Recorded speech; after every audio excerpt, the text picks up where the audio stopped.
10 রজনীর শপথ। এই 10 রজনী, এই যে 10 রজনী যা চলছে আজকে জিলহজের 2 তারিখ 2 রাত ইতিমধ্যে চলে গেছে। এই রজনী এবং এই দিবসগুলোর শপথ খেয়ে আল্লাহ বুঝাতে চেয়েছেন এগুলো তোমাদের জীবনে অত্যন্ত গুরুত্বপূর্ণ এবং ফজিলতপূর্ণ তাৎপর্যপূর্ণ দিন হচ্ছে এই জিলহজ মাসের প্রথম 10 দিন। এই সম্পর্কে রাসূল করিম সাল্লাল্লাহু আলাইহি ওয়াসাল্লাম বিভিন্ন হাদিসের মাঝে গুরুত্ব তুলে ধরেছেন।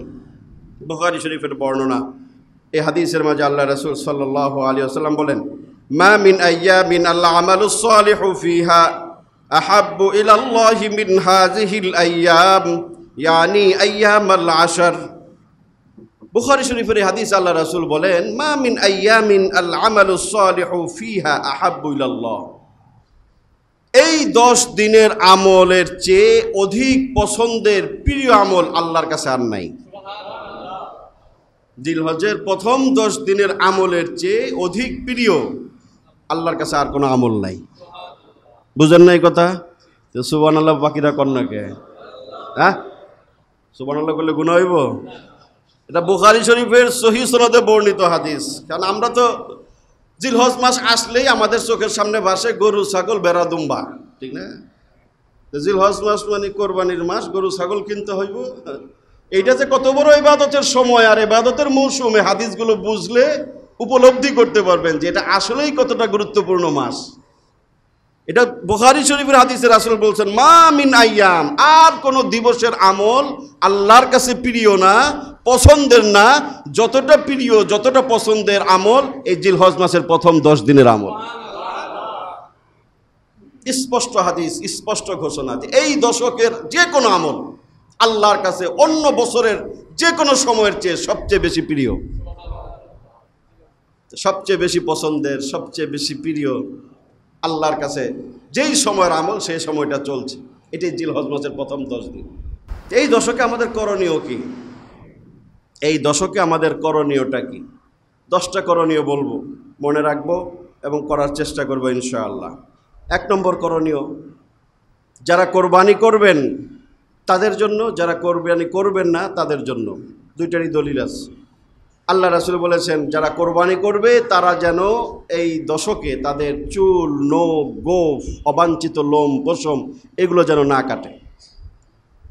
যারা ইতিমধ্যে তৈরি হয়ে গেছেন তো হয়ে গেছেন, যারা হন নাই দরকার না হলে আর কেচি খুর লাগায়েন না। রাসূল বলেছেন, যারা কোরবানি করবেন তারা যেন জিলহজের চাঁদ ওঠার সাথে সাথেই এগুলো কাটাকাটি বন্ধ করে দেয়, আগের থেকে এগুলো কেটে নেবে, চুল, গোঁফ, নখ যা আছে ইত্যাদি কেটে নেবে। এই সময়টুকু মাঝে কাটবে না, আবার কোরবানির দিন কোরবানি করে সে এগুলো কাটবে। কি হবে এটা হাদিসে রাসূল বলেন নাই। এটার ব্যাখ্যা মুহাদ্দিসিনে কেরাম বিভিন্নভাবে দিয়েছেন। কেউ বলেছেন এগুলো যদি না কাটে তাহলে এটা মুস্তাহাবের সওয়াব হবে, কেউ বলেছেন কোরবানির সওয়াব হবে, কেউ কেউ বলেছেন হাজী সাহেবদের সাদৃশ্যতা অবলম্বনের কারণে আল্লাহ পাক তাকে হজের সওয়াব দান করবেন। বাকি কি দিবেন আল্লাহ ভালো জানেন, তিনি কতটুক দিবেন, কি পরিমাণ দিবেন এটা আল্লাহ ভালো জানেন। কিন্তু রাসূল এটা করেছেন, সাহাবায়ে কেরাম এই আমল করেছেন এই দশকে, আমরাও করার চেষ্টা করব ইনশাআল্লাহ। ফরজ ওয়াজিব না, সুন্নত, যদি কেউ পারি আমরা এই আমলটা করব। এটা যারা কোরবানি করবে না তাদের ক্ষেত্রে উপমানিত হয়। নাসাই শরীফের এক বর্ণনায় পাওয়া যায়, আল্লাহ রাসূলকে এক সাহাবী প্রশ্ন করেছেন, তার উপর কোরবানি ওয়াজিব না, কিন্তু ছোট্ট একটা প্রাণী আছে তার কাছে কোরবানির, হতে পারে ছোট দুম্বার বাচ্চা বা বকরির বাচ্চা। রাসূলকে জিজ্ঞাসা করছেন, হুজুর আমি কি এটা কোরবানি করে দেব? রাসূল বলছেন, না না, তোমার কোরবানির দরকার নেই, তোমার তো আছেই একটা বাহন, তোমার উপর তো কোরবানি ওয়াজিব না, তোমার এটা কোরবানি করার দরকার নাই। তবে তুমি জিলহজ মাসের চাঁদ ওঠার আগেই তুমি চোখ, চুল, নখ এগুলো কেটে পরিষ্কার হয়ে যাবা এবং ওই প্রথম 10 দিন তুমি চুল, নখ ইত্যাদি তুমি কাটবা না, কোরবানির দিন তুমি এগুলো কাটবা, তাহলে আল্লাহ পাক তোমাকে একটি কোরবানির সওয়াব দান করবেন। তাহলে বোঝা যায় যাদের উপর কোরবানি ওয়াজিব না তাদের জন্য এই আমল, তারা যদি এই আমলটা করে, আল্লাহ রাসূল সাল্লাল্লাহু আলাইহি ওয়াসাল্লাম বলেছেন, তামামু উযহিয়াতিক, রাসূল বলেছেন তামামু উযহিয়াতিক, তোমার কোরবানির পূর্ণতা সাধন করবে যদি তুমি 10 দিন এগুলো কাটাকাটি না করো। এই হাদিস থেকে বোঝা যায় এটা সবার জন্য। যাদের কোরবানি আছে তারাও আমলটা করতে পারেন, যাদের কোরবানি নাই, ওয়াজিব হয় নাই, তারাও আপনারা এই আমলটা করেন। যেহেতু রাসূল এক সাহাবীকে স্পষ্ট করে বলেছেন যে তোমার কোরবানি যেহেতু নাই, তুমি এই আমলটা করো, তাহলে এটাই তোমার কোরবানির পূর্ণ সওয়াব তোমাকে দান করবে। আল্লাহ পাক আমাদেরকে আমল করার তৌফিক দান করেন। 2 নম্বর করণীয় এই দশকের মাঝে নফল রোজা রাখা। নফল রোজা রাখা এই সম্পর্কে আল্লাহ রাসূল সাল্লাল্লাহু আলাইহি ওয়াসাল্লাম বলেছেন যে এই দশকের রোজাগুলো বিশেষ গুরুত্ব তাৎপর্য বহন করে। হাদিসের মাঝে পাওয়া যায় আল্লাহ রাসূল সম্পর্কে আসছে, কানা রাসূলুল্লাহি সাল্লাল্লাহু আলাইহি ওয়াসাল্লাম ইয়াসুমু তিসআ জিল হজ্জাহ। আবু দাউদ শরীফের 2437 নম্বর হাদিসে পাওয়া যায় যে আল্লাহ রাসূল সাল্লাল্লাহু আলাইহি ওয়াসাল্লাম এই দশকের প্রথম 9 দিন তিনি সবসময় রোজা রাখতেন। ইয়াসুমু তিসআ জিল হজ্জাহ, জিল হজের প্রথম 10 দিনের মাঝে 9 দিন আল্লাহ রাসূল সাল্লাল্লাহু আলাইহি ওয়াসাল্লাম রোজা রাখতেন, নফল রোজা। এটার ফজিলত বেশি। ওই যে বিভিন্ন বর্ণনায় পাওয়া যায় এক রোজা 1 বছরের সমতুল্য, অথবা বিভিন্ন রকম ফজিলত 700 গুণ সওয়াব বেশি হয়।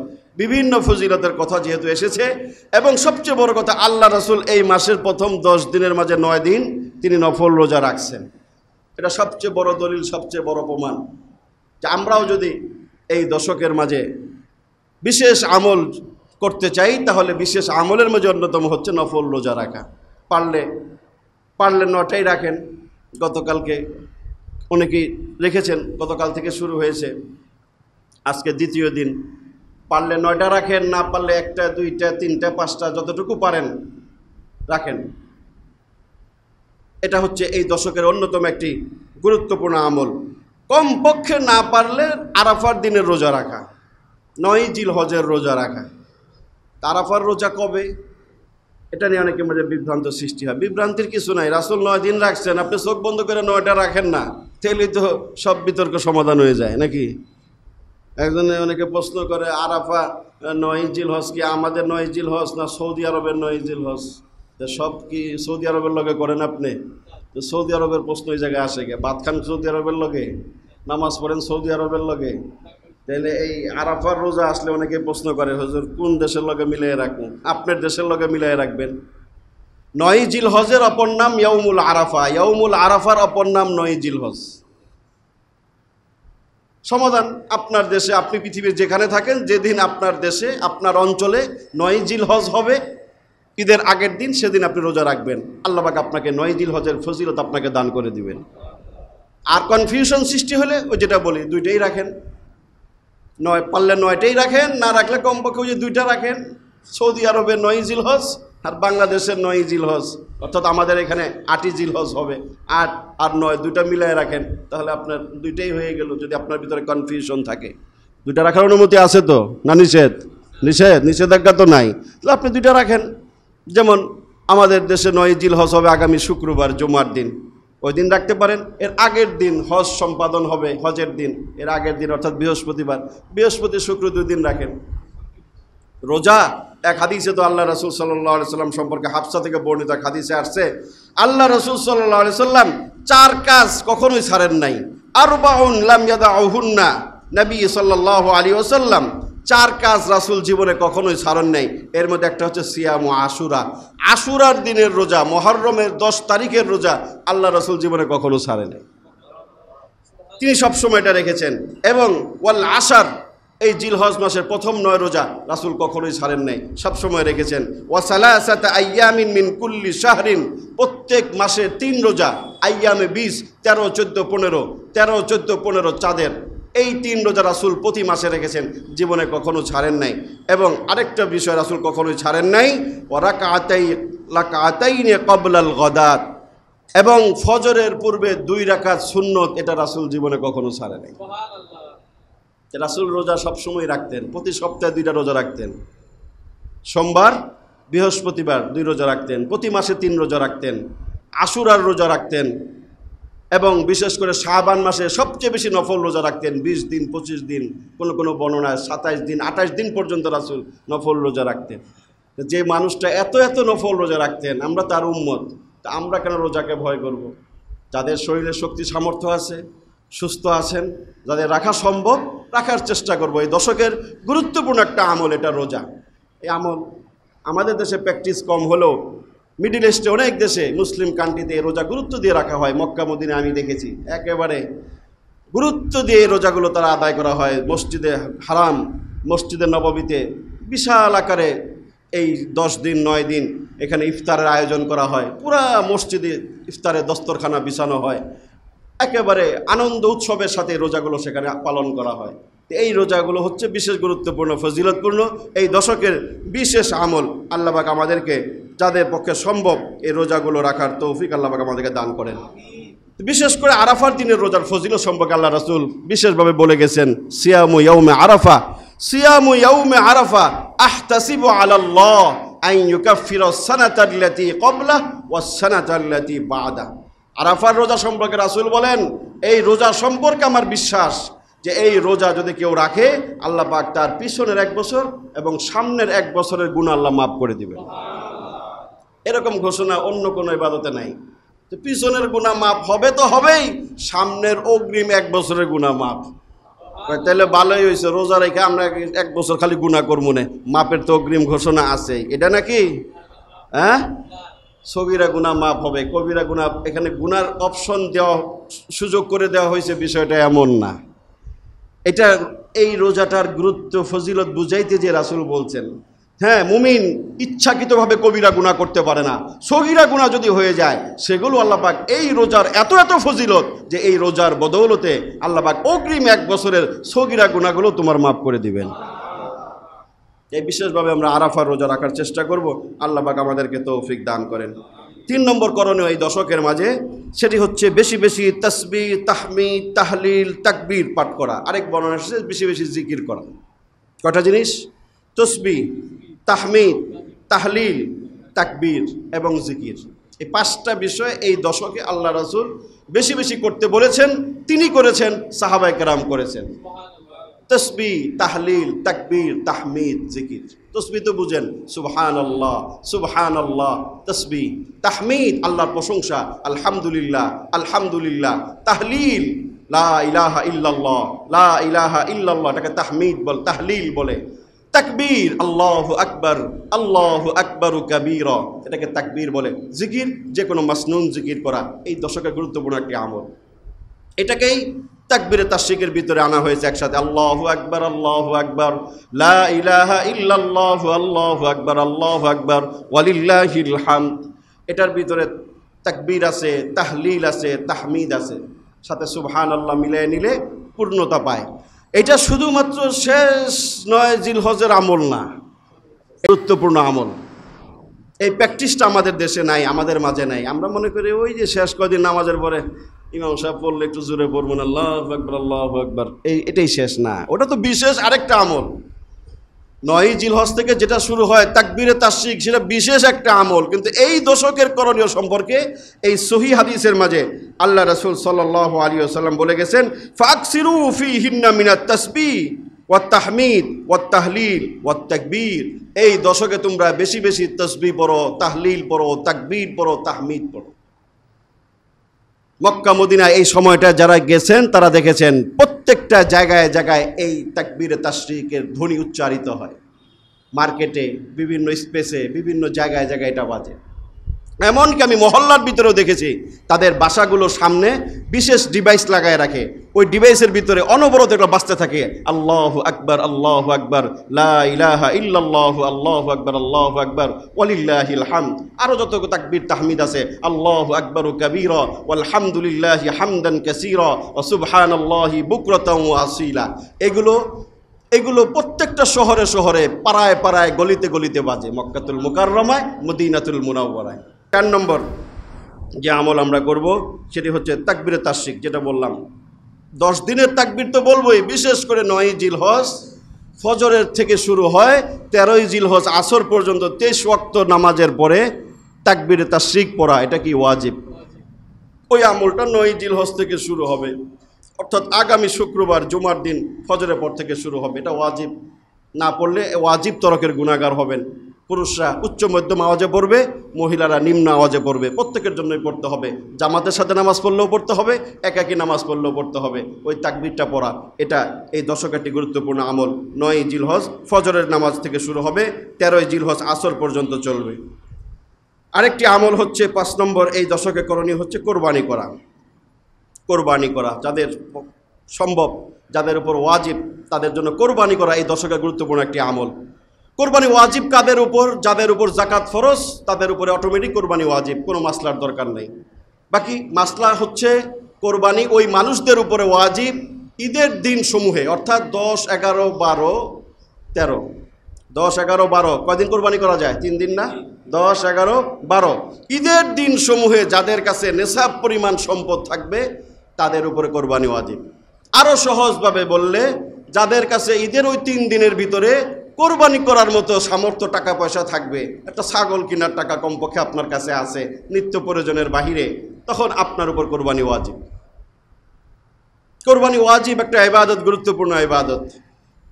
সামান্য যতটুকু আপনার পক্ষে সম্ভব, বললাম না একটা বকরি এতটুকু কেনার মতো ক্ষমতাও যদি আপনার ওই 3 দিনের ভিতরে হয়, তাহলে আপনার উপর কোরবানি ওয়াজিব, কোরবানি দিতে হবে।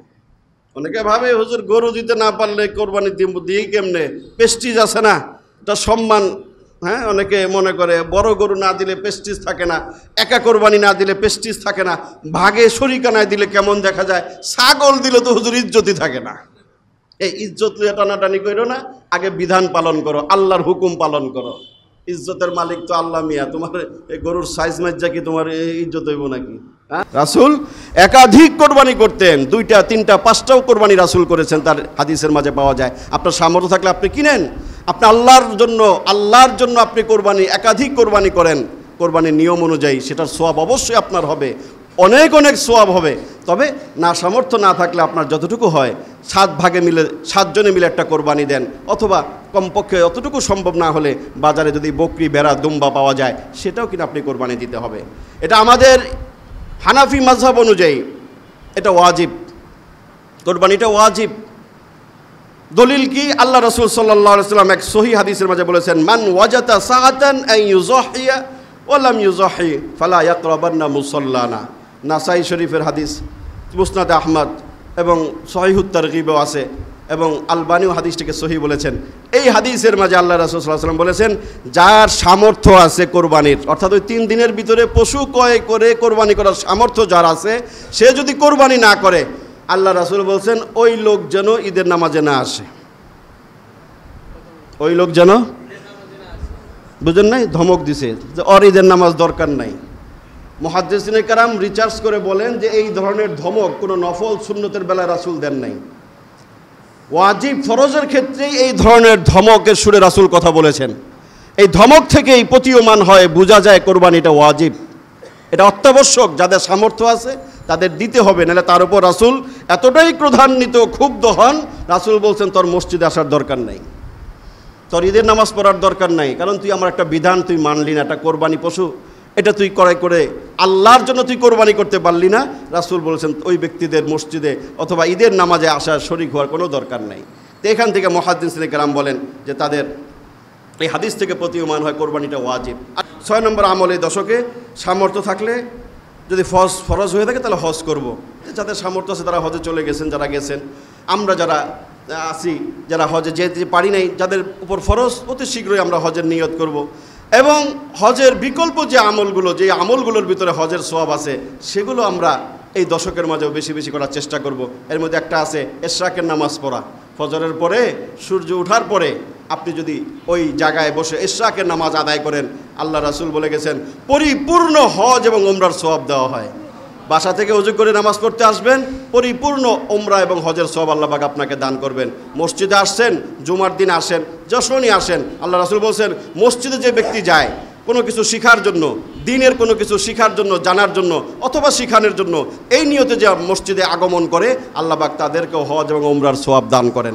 এরকম আরও কিছু আমল আছে যেগুলো দ্বারা উমরা এবং হজের সওয়াব পাওয়া যায়, সেগুলো বেশি বেশি করা। এবং 7 নম্বর করণীয়, এই দশকে বেশি বেশি নফল ইবাদত করা। রোজা তো একটা ইবাদত, নফল। এর পাশাপাশি আরও যে নফল ইবাদতগুলো আছে, কোরআন তেলাওয়াত করা, জিকির আজকার করা, আরও যত রকম নফল ইবাদত আছে সেই নফল ইবাদতগুলো এই দশকের মাঝে বেশি বেশি করা। 8 নম্বর বেশি বেশি তওবা ইস্তেগফার করা। এটা একটা গুরুত্বপূর্ণ আমল, সব সময়ের জন্য বিশেষ করে বিশেষ মুহূর্তে তওবা ইস্তেগফার করা। এই দশকে যেহেতু বিশেষ করে শেষ দিকে আরাফার দিন তওবা কবুল হওয়ার সময়, রাসূল বলে গেছেন ওই সময়গুলোতে এই দশকে বেশি বেশি আল্লাহর কাছে গুনার জন্য ক্ষমা চাওয়া, তওবা ইস্তেগফার করা। এবং 9 নম্বর বেশি বেশি দোয়া করা।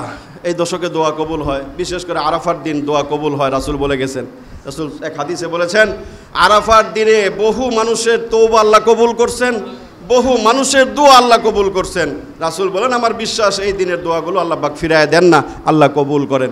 এই জন্য এই দশকের একটি গুরুত্বপূর্ণ আমল হচ্ছে বেশি বেশি দোয়া করা। 10 নম্বর বেশি বেশি দান সদকা করা। এই দশকের মাঝে যার যতটুকু সম্ভব আমরা এই দশকের মাঝে দান সদকা করা আমল, এই আমলটা চালু রাখবো। দান সদকা এটা সবসময়ের আমল, এটা শুধুমাত্র বিশেষ মুহূর্তে না, তবে বিশেষ বিশেষ সময়ে এই দান সদকাটার গুরুত্ব বেড়ে যায়, এটার গুরুত্ব তাৎপর্যটাও বৃদ্ধি পায়। যেমন রমজানে দান সদকার গুরুত্ব তাৎপর্য বেড়ে যায়, ঠিক তদ্রূপ এই দশকেও এই দশকের গুরুত্বপূর্ণ একটি নফল ইবাদতের অন্যতম হচ্ছে বেশি বেশি দান সদকা করা। আপনার যতটুকু সামর্থ্য আছে প্রতিদিন কিছু না কিছু দান করেন, মসজিদের দান বক্সে দেন, এতিমখানার দান বক্সে দেন, গরিব দুঃখী মানুষের কাছে দেন, কিছু না কিছু দান করার চেষ্টা করা। এবং বিশেষ করে ঈদের দিনেও দানের মানসিকতা থাকা।